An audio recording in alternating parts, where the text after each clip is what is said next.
It is the first of 4, so there will be quite a number of other opportunities to interact with things. But before Mark speaks briefly, Mark's going to kick it off with a few minutes. I'm just concerned, should we be giving people a sort of a spoiler alert? Or are movies like sausages, kind of the less you know about them, the more enjoyable they are? Are you going to kind of ruin it for us? Yeah, is it one of we those? are. Yeah, the whole thing will be That's right. our aim in the next 4 weeks. You will not see another movie again. Okay, but we won't lose any of the magic, Every movie will we? you go to will be 2.5 hours of your life you'll never get back. Okay. All right. I kind of think that actually if you go, if we do our job properly, you will actually enjoy film more and hate some films more. Okay. All right.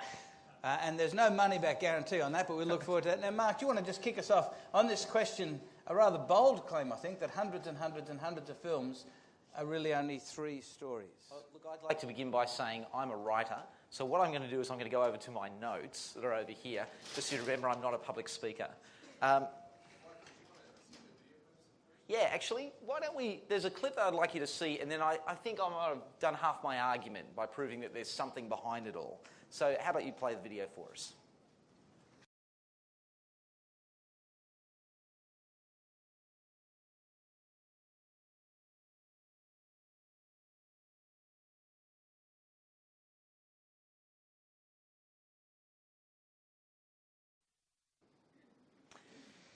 Now, because I'm a scriptwriter, I feel confident. Are there any other scriptwriters in the room? Right, I feel confident in claiming responsibility for all of those great lines. So, the truth is that every film works on a script. It's the backbone of everything we do. And so when you look at those things, those lines are great and they're memorable and you recognise probably the majority of them, but the truth is that the words are only part of what was happening in the script. There's actually a context, and there's music, and there's set direction, and all of these things are all in the script. You know, somebody sits down and says that Batman must be looking straight at the camera at that point, and he must fill your vision so they can say. And there are lines that you might want to add to it too. Film lines that you thought straight away, they're going to say, "You shall not pass." You know, why wasn't that in there? Why didn't they like Gandalf? Or for that matter, Tom Hanks, who seems to be half of Hollywood, reaching out to a ball and going, "Wilson!" Now, he's just yelling one word, but it's everything in that point. And that's because of the script. But the weird thing is that when you look at your scripts, when you go see a film one after another, do you ever get that feeling that you've kind of seen this film before? Or maybe you know it in terms of, I know what's going to happen next. And that's because that there are archetypes, basic story types, which Hollywood has been pilfering. Now, I don't want to make Hollywood seem like they're fantastic. They wouldn't. I mean, there are great script bibles, like Story by Robert McKee and Swain and Swain's Film Scripting, A Practical Guide, things that are just on every scriptwriter's shelf. And yet no one in Hollywood has the overblown ego enough to say that they came up with these things, these ideas, these key archetypes. In fact, they were probably around, when Homer was wondering what Achilles was going to do next. Or how Odysseus might actually get home. These story types have always been there. And really, they can be broken down quite neatly into 3 different types. And so if nothing comes out of this talk today, I want you to be able to go into a cinema and say, type 1, type 2. Earn some sort of amazement from your friends. Look more intelligent than you are. Who wouldn't give money for that? So, certainly me. Okay, so the first type of film is the quest. It's the very basic. It's possibly the earliest story type we have. The quest is pretty straightforward. You have a hero who wants something and will do absolutely anything they can to get it. Could be a girl. Okay, I mean, in 10 Things I Hate About You, Heath Ledger suddenly decides that he must actually win over this girl, even though he wasn't trying in the first place. Or maybe it's the other way around. Maybe it's a girl trying to win a guy. In Julia Roberts' My Best Friend's Wedding, that's her quest. Okay, but it doesn't have to be a person. It doesn't have to be the love of a child. It doesn't have to be a relationship at all. It could be a job. Wall Street is the quest for a job. I don't know if anyone's here seen Green Card. Andie MacDowell wants a garden. Okay, that's her quest, and she will do anything she can to get this garden, including marrying a strange Frenchman she's never met before. Okay, it could be something like a concept. Freedom, The Great Escape, is a quest film. Okay, or it could be something really quite intangible, like a memory. Memento is trying to get back what a man has lost. But the most important thing about the quest is not all of the things that the hero goes through, but the motivation for going through them. So anytime you watch a quest film, you go, oh, I'm watching a quest film. He's after something or she's after something. Ask what the motivation is. That's what drives it. Now, if you can agree with the motivation, 9 times out of 10, you're going to enjoy the film. Okay? Because the motivation would be like, love. Okay? Wally gets Eva's plant to the glowing centre. Any parents here have had to suffer through Wally? Yeah, okay. No one. Right, no children. Okay. If you've seen Wally, Wally has to get the plant to the centre because he loves Eva. That's the whole motivation of his quest. Okay, or for that matter, Harry Potter is in and out of danger all the time because of love. Of love of Dumbledore, love of his friendships, the family he never had, that sort of stuff. Okay? And so that's the big thing. But some motivations aren't worth it. So, for example, if you've seen Lightning McQueen, if you've seen Cars, then Lightning McQueen realises that by the end of the film, ambition isn't enough of a reason to win a race. Okay, so it can play the other way. It's a quest film, but the ambition is insufficient. What's the second type? I think you'll know this one pretty easily too. The chess game. Have you ever watched a film where there is a hero who's evenly or maybe overmatched by a villain, and it's move and it's counter move? He does this, but he does that. He busts into the building, but finds out it's the wrong building, and all that sort of stuff. This chess game is the natural home of Sherlock Holmes and Moriarty, or of Batman and the Joker, or for that matter of Wile E. Coyote and Roadrunner. It's a chess game between two minds, and we want to see who's going to win. It doesn't have to be people.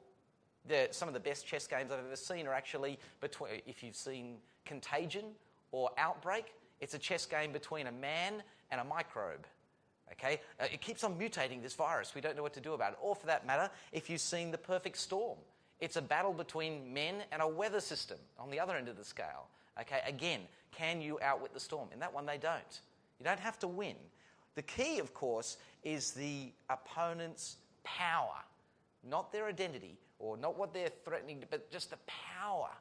Okay? The more powerful the villain, the better the hero, and the more significant their struggle. It's because we don't care about the Terminator franchise if Arnold Schwarzenegger can be defeated by a magnet. Okay, can't move. Why didn't humanity think of that earlier? It would have been fantastic. But we don't care about that sort of villain. What we care about is the sort of villain who makes us think that it might not be possible to win.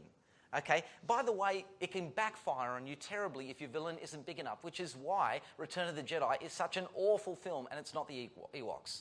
It's not the dance scene that they had to cut out at the end. It's the fact that Luke Skywalker didn't defeat Darth Vader. It doesn't count if you just convince the villain he really wants to be a loving dad. That does not work as a solution because the hero didn't win. He didn't triumph. And the third and final film, and I'll be quick because I know I'm burning up my time here, is the whole idea of the life lesson. Okay, so you've had the quest or you've had the chess game, but some films are just made to teach. They're trying to tell you something.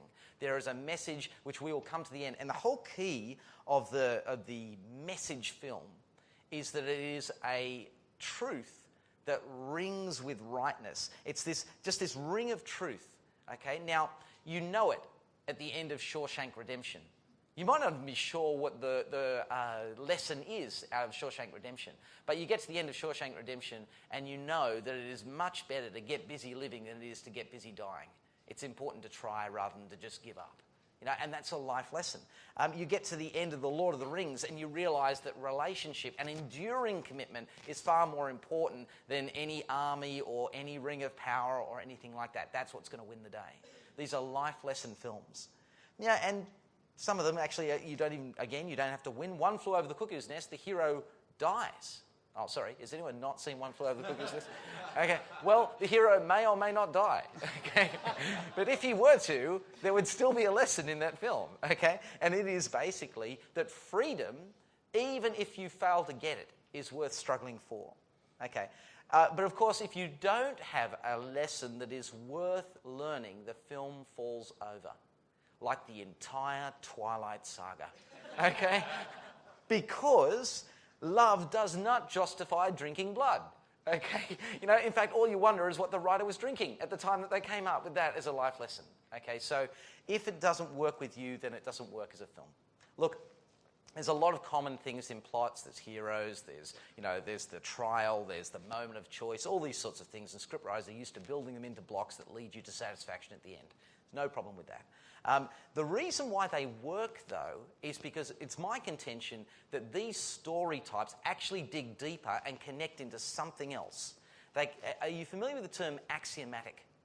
A truth which is so foundational that it cuts under culture. Okay, it cuts under life experience and your personal understanding.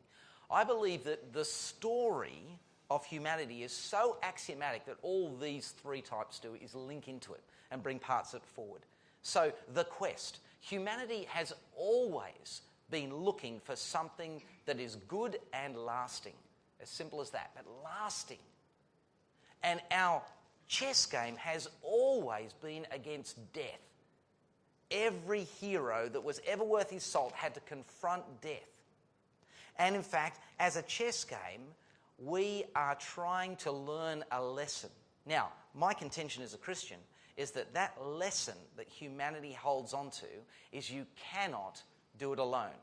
Sometimes the hero needs a special weapon or an extra person.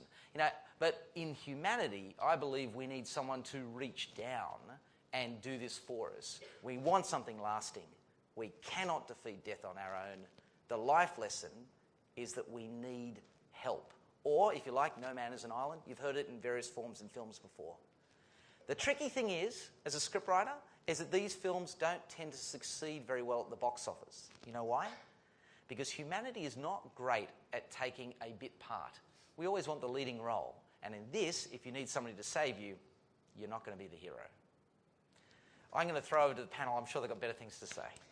And before I ask the other two panellists for their reflection on what you just said, are you suggesting that a scriptwriter sits down and says, right, I'm going to write a life lesson, or right, there's a gap in the market for a question, like they do with there's a girl band gap we can do with music. So do they sit down quite consciously and say, I'm going to write this sort of film? Often, I kid you not, 5% of what you do is inspiration. 95% is recognising what you're trying to do and where it fits in that, and then saying, okay, well, what am I missing? Because it is much easier to just tell whatever story you want to tell and fail to connect with people. These things work for a reason. So, yeah, I think scriptwriters do sit down and workshop these things. One more quick question. Sure. I mean, quite a few films find their origins in books, like Twilight, Lord of the Rings, etc., Hobbit, etc. Do books have roughly the same thing, or without going too much into that, does all literature have those basic three forms? What books provide you is something that's really hard to get on film, which is an internal monologue. Right. So you get a chance to actually see inside the mind and see the sort of struggles. But story itself sits across these arcs. And look, honestly, I may sound smart, but all I have done is pulled down a couple of script books I have on my shelf, and I'm just giving you the digest of it. This is basic stuff, but well worth knowing, because when you go into a cinema, then you know what's happening, and you can enjoy it and see why it works or why it doesn't. Okay, now, Ben, you've 12 years of reviewing for Empire magazine, or roughly that. Yeah. Do you agree with or want to nuance what Mark said? Yeah, I agree with it more than I want to. So I've been trying for weeks to think of movie examples that shoot down what Mark's saying, and and even weird ones like David Lynch movies. If anyone's seen David Lynch, or we were talking about Peter Greenaway. Don't go and look at Peter Greenaway. He's just this British weird guy. Anyway, the point is, I was trying to find weird movies or just movies you hadn't seen before. Anyway, I was trying to find movies that shattered this, and I don't think they do. So even think about Transformers, right? Like Transformers. Well, the quest seems to be kind of good and... No, that's the chess match, the good and evil thing. Yeah. The quest seems to be... Get the Allspark. The Allspark. That's right, there's the quest. Yeah. And the life lesson, there's giant robots hiding under the earth. I think that's the life lesson. But I think what Mark's doing is very helpful as far as breaking down these kind of three key story arcs that are in everything. But don't go into a movie expecting that you'll just see one. No. Like and this goes to Ian's point as well. Like, the scriptwriters sit down and just try to do one? I don't think so.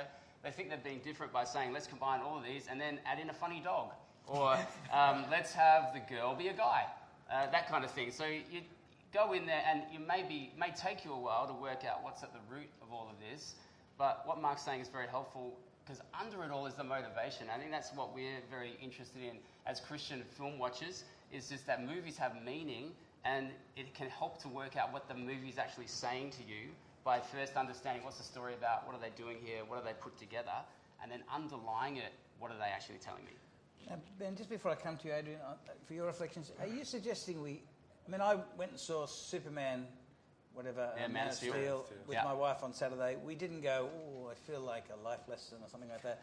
We just said, hey, it's wet, haven't seen a film, let's go and see a film. Yeah. So you go for entertainment. Are you suggesting that we should do this analysis while we're engulfed in the film, or afterwards over coffee and dessert? Like, it would just seem to destroy the whole thing if you're sitting there. Oh, no. No, I would say no and yes. No, don't sit in the movie taking notes and I really need to analyse. Yeah, that's what don't take our job. That's what we do. It's I wonder why they said this in this place and what the shot composition's about. Well, most people don't do that. But I'm sure you guys being here today demonstrates you've got an interest in movies. You like movies. You probably may not have seen as many as we have, but you've seen plenty of movies. When someone asks you, why did you like the movie, what did you get out of it, you will start talking about what you liked about it. The more you talk about it, the more you will analyse that film. So I think all of us in this room go through all of these processes as we watch a movie, because we're assessing it, whether we like it or not.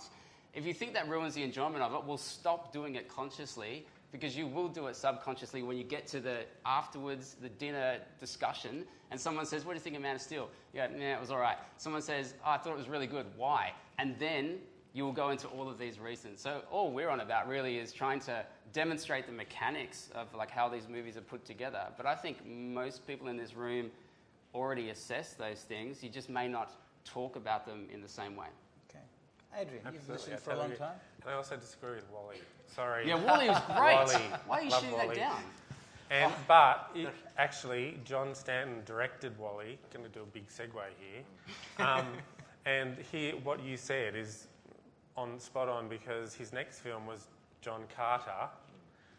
And that film, unfortunately, was based on a book that was written 100 years ago, which George Lucas, James Cameron, and about 6 other directors pilfered for story ideas. And so by the time they actually made John Carter... It looked old. Yeah. The story, nobody went and saw it because the story was so based on every other story we'd seen that we decided we didn't go to see it. So it proves the fact to me that there are only a few stories. Which is weird, right? Because then you get a movie like Gladiator that we had up here. I didn't really like Gladiator, but I seem to be in the minority. But no one seemed to admit that it's just a soap opera, but dressed up in old school gladiator gear. No one seems. It's just a basic story. There's revenge and double cross, and then having to get back to where you were before, and hero saves the day. All these elements. It's got Russell. But what I didn't get is people seem to celebrate that, whereas they tear down John Carter for what I thought were the same things. But I think it's pretty clear to me the reason why John Carter failed and why Gladiator succeeded is because they're both attempting to be life lesson films and say at the end, there's a bit of a quest in there because they're trying to somehow substantiate, or get an empire over or something like that. But at the end of it, they're trying to say something about what is worth striving for. What Gladiator said at the beginning really resonated, which was, by the way, a hint, if you're looking at a quest film, they will tell you what the quest... if you're looking at a life lesson film, they will tell you what the life lesson is within the first 5 minutes of the film. Okay? Listen to the dialogue, because somebody will say something like, the deeds we do today will echo in eternity. And then, or you'll just go, well, listen, life is a lot like a box of chocolates. and you weigh those two up, okay? And that's why, weirdly, Gladiator endured in a way that Forrest Gump didn't. Because my contention is that Forrest Gump in the end became a bit of a sort of a fancy film. Oh, you can see, because first he meets the president, and then he goes to Vietnam, then he plays ping pong and you're just going, oh wow, and then he runs across America, and we see people going through these generations. It just becomes a novelty. But Gladiator, all the way through, is driven by this, what I do now matters more than how far it moves me forward across the chessboard. You know, it's much more important about what I do in eternity. Steven There you Spielberg. go. It's a ye olde soap opera. Come on. Anyway. Is it the Quest film where, is it Steven Spielberg or somebody coined the term the MacGuffin, That's Hitchcock. Yeah. where they've got something they've got to Something, you've got to get it. get, you've got to get it. Yeah. Yeah, but often the MacGuffin is just what's the word? A red herring. Often they can often be the same thing. Sometimes confused. I think actually that is the point of the MacGuffin. Yeah. That what you are striving after doesn't turn out to be the thing that everybody wanted anyway. Yeah. And you see that often in arcs where heroes get... Have you ever seen a film where the hero gets it and goes, I don't want it. And that's a MacGuffin. You know, because they go, oh, I've striven for this, and really it's not. He looks around the Wall Street apartment or the office or something like that, the high skyrise, he's got the jet, and he just realises, hey, what's that film with... it's the one about the guy who's always on a plane. Oh, yeah, that one, yeah. Yeah. Oh, Up in the Air. Up in the Air. Great film. Yeah, and the actor, come on, someone help me out. George here. Clooney. George Clooney. Anything else you like He to gets know? his, thank you. He gets his million-mile mark and realises it was not enough reason to live. But that's what we're saying about motivation, though. Like, so the quest itself might be very simple. Like, guy wants to get 1,000,000 fly miles. You're like, you don't want to go see a movie about a guy getting 1,000,000 fly miles. What you're going to see Why not? You is a saw story. Fast and the Furious 1 through to 6. All they wanted to do was cross the line. Yeah, sure. Sorry. You're right. Fast and Furious 6. Yeah, Out of 10. okay, Fast and Furious. But the underlying, why this guy's doing this, what's motivating him, is usually the reason people go to see films like that. Not, oh, great, I want to see the moment where he gets 1,000,000 miles. Yeah, you want to know what happens to this man along the way and when he gets it. Which is why it's a life lesson film. Yeah, I was going to say, doesn't that, in the end, it looks like a quest movie by the sounds of it, but it's actually a life lesson. But I think you were right in saying that these things are often used as subplots or devices until the real film reveals itself. But some films are just straight quests. And look, I haven't seen Fast and Furious 6, but 1 Haven't through to you? 5... Why not? My You life seem like the is, my life target is so audience. empty, thank Why you. not? But 1 through to 5 are just straightforward quests. They are given a job by the government, by a criminal organisation, by themselves to do, and if they do it, then they do it. Ocean's 11, quest film. Yeah. You know, so it's not that they don't do them, but sometimes you'll find that these things masquerade, you know, and before they finally come out. Like The Godfather is a masquerade. It's a life lesson film, but it seems to be just his ability to lift his family up till they're safe.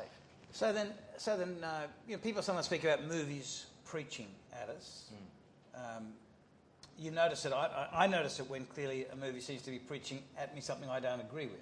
If it's saying what I agree with, I probably don't notice it. But the questions come through from the number, in case you haven't noticed. It's there. Whether or not filmmakers go back, the question is, do filmmakers consciously go back to books like the Bible for inspiration? I'm just thinking at a point when Superman is sent back to Earth to say if he goes into a quite obvious cross formation for a moment, in Gran Torino, when Clint dies... Sorry.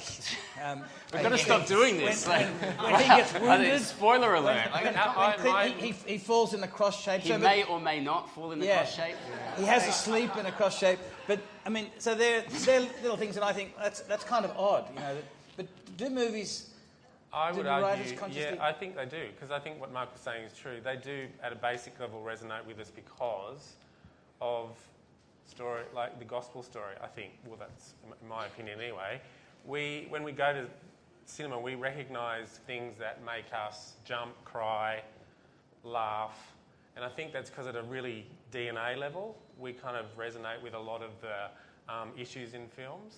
And filmmakers absolutely go to basic stories like Wall-E again. I hate to use that, but Andrew Stanton deliberately put the arc story into Wall-E, so it would resonate with people.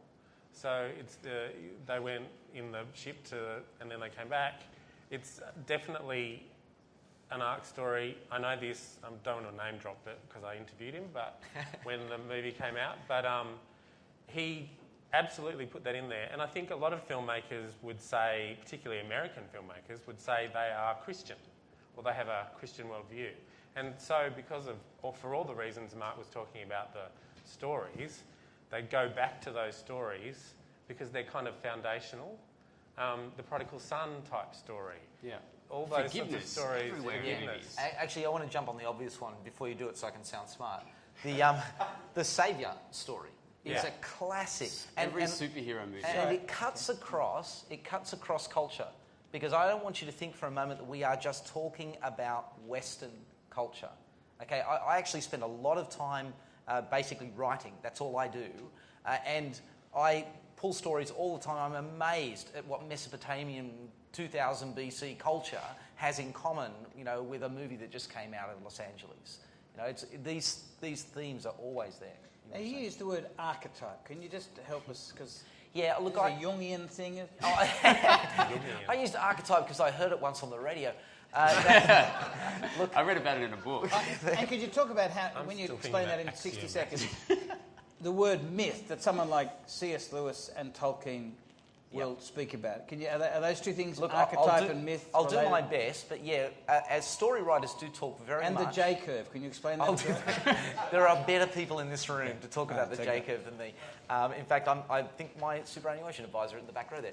But look, I think when you start talking about myth, okay, you are talking about basic building blocks for story. Okay, so that there are some convictions that we have under our belt, and these stories seem to mirror these convictions. Now, you might have thought that myth just meant a fancy story we tell our kids, which isn't true. But the weird thing is that we always tell those stories over and over again because there is a truism, an axiom or an archetype, something buried underneath there which we do agree with and we want our children to. We touched on this just a little earlier, but there are attempts to undermine these things. Hollywood does make money out of playing this game. Let's do the anti-hero. Let's do the anti-story. So you get to the end and David Lynch is a classic and you just go, oh, and everyone died. And you go home, oh, well, that was no fun. Yeah. The reason that you actually feel cheated or worried is because you accept the axiom. And the fact that they do it doesn't mean that it doesn't exist. And that's the thing. These stories follow the same curves, if you like. In fact, we talk about it in an arc. When you build a story, there is an arc. You have a character enters this way, you want them to finish that way, and we deliberately build the arc in between. Yeah, it explains why so many people go back to romantic comedies, even though they slag romantic comedies off for being the same thing every single time. And 2/3 of the way through, maybe 3/4, there's going to be some bust up, where the two that are meant to get together, because you really want them to get together, because you've been told the whole movie that they shouldn't get together, but you know that they should. They have this fight, you go, oh no, what's going to happen? And then 10 minutes later, the end. And they're together. Surprise. And we come out going, oh, that was stupid because I've seen it all before, but secretly, deep down, your heart's warmed because they got together in the end. Which is affirming a basic understanding that there are people who are meant to be together who need to come to that realisation themselves, and eventually, and if they don't, it's a tragedy. It's actually what we call a tragedy. Right. It's Romeo and Juliet. Where what should happen doesn't happen. Yeah. All right. Now, Adrian, do you want to throw anything in there or not? Before I ask about... I also think too, a lot of films, thinking of the Hunger Games particularly, because I just did a study on that with Night Church at our church, and I think too, as well as having archetypes in stories, a lot of films now are trying to get us to think more sincerely about things like first world and third world exploitation and things like that. And so, absolutely, the archetypes are what is key in filmmaking, I think. Yeah, actually, Gone with the Wind have always been doing it. Films have always been trying to move us on and trying to make us think. If you're just noticing now, there are some popcorn films, they're just there for the dollar, but that said, I think film is a great tradition of trying to make you think. Not that I give a damn, but what is it that Gone with the Wind is lessening us? You would be absolutely shocked at what Gone with the Wind was trying to do at the time if you've seen it recently.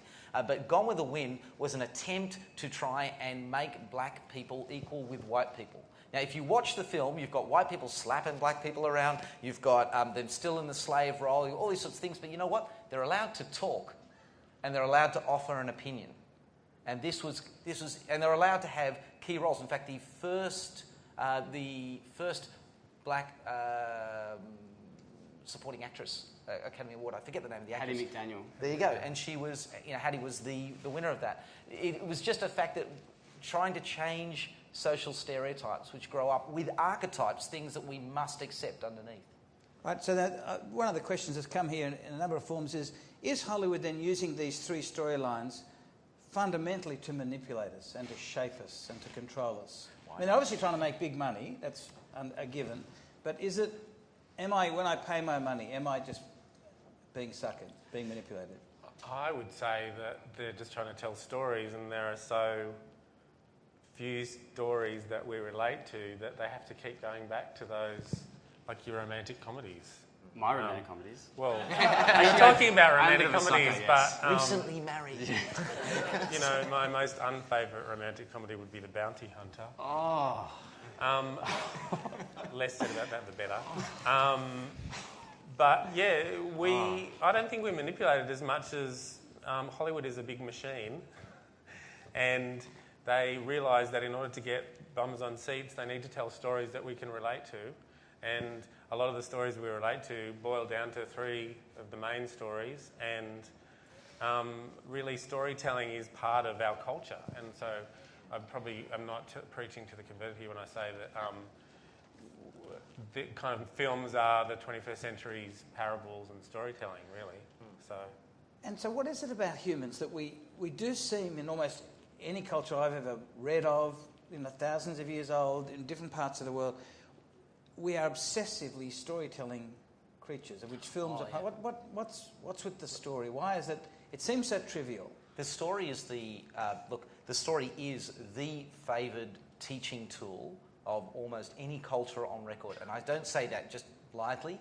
Historically speaking, I spend my time basically, the majority of my time writing history documentaries, and every culture has story as its teaching tool. So that's fundamental. That just seems to be human. So I don't know how to explain that beyond that. But weirdly, it is the method which allows a person to distance themselves from their present circumstance, look in on someone else's life, and a lesson gets under their guard, so to speak. Anything from Aesop's fables to talking about rabbits talking to each other or things like that, through to great myths, like Gilgamesh.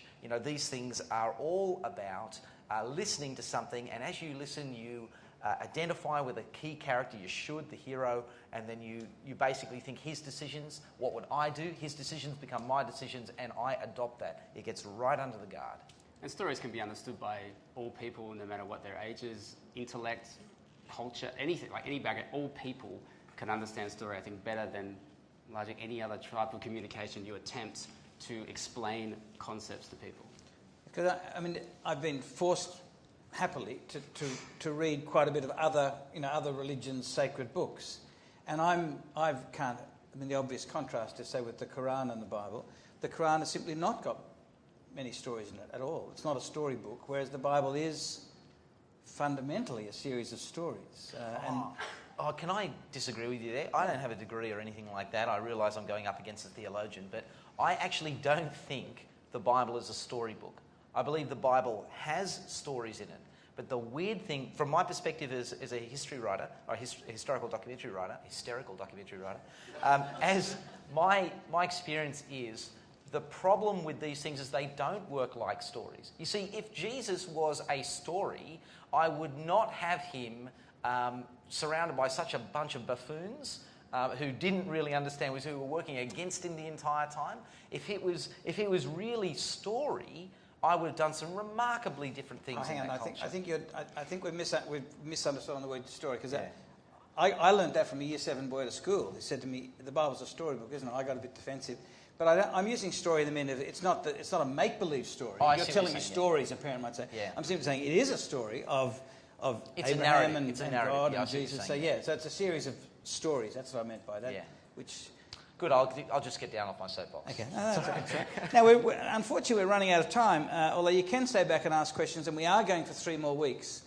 There's a quick question here, which you can answer in 2 seconds. Do you think movie watching is good or bad for us? That's an excellent question. Somewhere in between. somewhere, like seriously, somewhere in between. I think a lot of people would have difficulty with some of the subject matter that they watch, be it violence, sex, swearing, whatever it is, things that you don't normally encounter in your everyday life, particularly, sort of things that you then take in. I think a lot of people would find all kinds of justifications for doing that. I know I have. And then when you think about it more deeply, you think, really, should I be doing this? On the flip side, and what we've been talking about in this panel, hopefully, is that movies, we're not trying to trash movies. Even the movies I don't like, I think there's probably The Bounty Hunter maybe had a message about something. Maybe it was a good one, I don't know. But someone might have got something good out of it. I think films can, in a way that often books can't, because you get like an hour and a half, 2 hours, bang, and there's a lot of information in there. And if you get a lot of good information out of a film, and it could be about forgiveness, it could be about love, it could be about whatever it might be. There's plenty of good things that come out of film. I think they're just like any creative form. They're like a fractured example of what the great creator has done, and people are attempting to reflect back to the world these elements of us, these images of what God's put in us. They kind of disperse. So I think you can find lots of good in it, but the bad is when people twist it. And I think we all know the sort of things we should and shouldn't watch. And I think too, consuming anything without thinking about the implications or the ethics and morals in something, be it TV, reading a book, watching a film, coffee, without discernment, and consuming entertainment for the sake of consuming entertainment is not a good thing. I don't think. I think we need to have more discernment about how we're watching something, how we would sort of analyse some of the ethics and morals in some of the films that we would see. Right. And perhaps even thinking about it in terms of analysing it through what the Bible says about the things that the film is telling you, preaching at you. I definitely think I would advocate seeing movies because I think they're really good cultural discussions, because I think culture feeds back to us our values. And good or bad, those things are worth analysing. Yeah. So we're surrounded by culture and advertising and TV, so I think we need to be actively engaging with it, but also analysing it. Yeah, I want to pick up on that last bit and just say that the culture is going to put messages out there, and we have no other place to go and really have the same experience. If you go on the internet, it is highly individual, what you see on the internet. It is determined by what you type in. If you go on TV, you can walk in and out, you can change channels. Cinemas are great rooms in which we come together as a community, sit down and say, what do you think of this? And we devote 2 hours with the lights down so you're not distracted. If somebody's phone rings next to you, you backhand them. It's just... So I think it's worth knowing, like Adrian says, what is the world thinking? And then whether or not you agree with it. Okay, now unfortunately we need to bring it to an end. I was reading some stuff from Tolkien, the great Lord of the Rings film. Well, not exactly, but he talked about this idea that he talked about humans' love of stories and about how there are some stories that he said really grip us and touch us, and he said that they cause the sort of the strings in our hearts to vibrate. But he argued that only the great story of using story innocently, the great narrative of Jesus and what he does plucks the strings deliberately and gets them singing to their best. But that idea of fragments of the story, even in Sex and the City 1, the movie, or was it number 2, which I went to see really to be with my daughter and watch it, where it was a flipping huge thing on forgiveness. I just thought it was going to be nice shoes, but it was interesting that the movie was really about forgiveness and having demanded others' forgiveness, will I forgive? It was a very Jesus point at that. Yeah. Now next week... Sorry? Which is a shame about the Passion of the Christ. Here's my Passion of the Christ bit. The Passion of the Christ was a massive wasted opportunity I think it was a quest film. It was, how do we kill Jesus? I think that's what Mel Gibson's The Passion of the Christ was about. But for me, it missed the punchline. It missed, why is Jesus doing this? What is this man doing this for? What does it achieve? All of those kind of things. So talking about the gospel message resonating with people, it was amazing how many people went to see that film. I think it demonstrates that we're talking about heroes and saviour and we can't do it ourselves and all that sort of stuff. It's wrapped up in the gospel story. It's amazing that Mel Gibson released that film and got it out to the world, but it's a horribly wasted opportunity to rob the gospel story of why. Right. So I think that's a great example of the emphasis you put in a story, which way you tweak it. For me, he went the quest way instead of the life lesson way. Okay, thank you. Now, next week also I'm going to reveal to you the film watched by more people than anybody else. It's hard to find out, but it's a no-brainer which film has been watched the most around the world.